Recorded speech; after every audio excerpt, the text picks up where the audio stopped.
ওই ঘাটালেই তো বসে আছি, রেগুলার ঘাটাল আসছি। কেন দল দায়িত্ব দিয়েছে, আমরা জেলা মিটিং করেছি, আমাদের সমস্ত সহকর্মীরা উচ্ছ্বাসে টগবগ করে ফুটছেন। সেই জন্য আমরা সার্বিকভাবে প্রথম আমরা 26-এর লড়াই স্টার্ট করতে যাচ্ছি। ঘাটাল বিধানসভা জেতাবো, সারা জেলার প্রত্যেকটা বিধানসভা জেতাবো, সেই শপথ নিয়েছি। সেই মতো আমাদের যা যা কর্মসূচি নিচ্ছি, রবিবার 8 তারিখ ঘাটালে কর্মসূচির আহ্বান করেছে দল। আমাদের জেলা কমিটির প্রত্যেকটি সদস্যবৃন্দ, মাননীয় মন্ত্রী, এমএলএরা, সমস্ত ব্লক সভাপতি, সমস্ত পঞ্চায়েত সমিতির সভাপতি, সমস্ত শাখা সংগঠনের নেতৃবৃন্দ, সবাই থেকে সম্মিলিত সিদ্ধান্ত নেওয়া হয়েছে যে এইখানে এই কর্মী সভাটা করা হবে।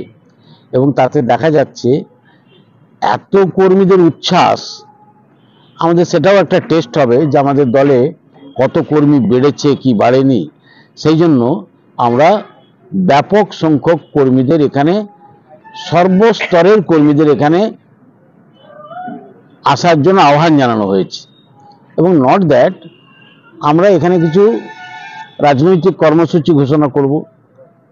বিশেষ করে ঘাটাল মাস্টার প্ল্যান, দিদি যেটা স্যাংশন দিয়েছেন, দেবের উদ্যোগে যে ঘাটাল মাস্টার প্ল্যানের লড়াই চলছিল, এবং দিদি কেন্দ্রের বঞ্চনা সত্ত্বেও, না দেওয়া সত্ত্বেও যে মাস্টার প্ল্যানটা স্যাংশন দিয়েছেন, আমরা দল হিসাবে তাকে যদি একটা সাপোর্ট না দিই, ধন্যবাদ না দিই, ঘাটালের মানুষের পক্ষ থেকে যদি দিদিকে আমরা শুভেচ্ছা না জানাই, ধন্যবাদ না জানাই, তাহলে সেটা ঠিক হবে না।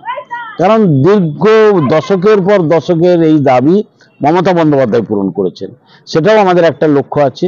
এবং দলীয় সংগঠনের বিস্তারের জন্য আমাদের লক্ষ্য আছে। এবং আমাদের এই আজকে একটু আগে বৈঠক করলাম ঘাটালে, কালকে আমাদের ডেবরাতে করেছি, আজকে সবাইকে নিয়ে করেছি। দেখবেন রবিবার এই জায়গাতে তিল ধারণের জায়গা থাকবে না, সমস্ত কর্মী আসবেন। আমাদের সহকর্মীরা প্রাণপণ খেটে যাচ্ছে। কে দেখুন ওখানে প্যান্ডেল বানাচ্ছে, কে লাইন বানাচ্ছে, কে বাসের খুঁটি পুঁতছে, সবাই মিলে আমরা প্রাণপণ চেষ্টা করছি। এভাবেই দলটাকে আমরা সংগঠিত করব।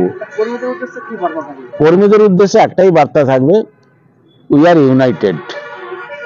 আসুন আমরা ইউনাইটেডলি একসাথে একত্রিত হয়ে দলের কাজ করব।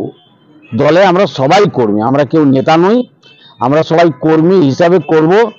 একে অপরের বিরুদ্ধে কেউ কোনো মনোভাব পোষণ করব না, সবাইকে একসাথে নিয়ে আমরা পথ চলব।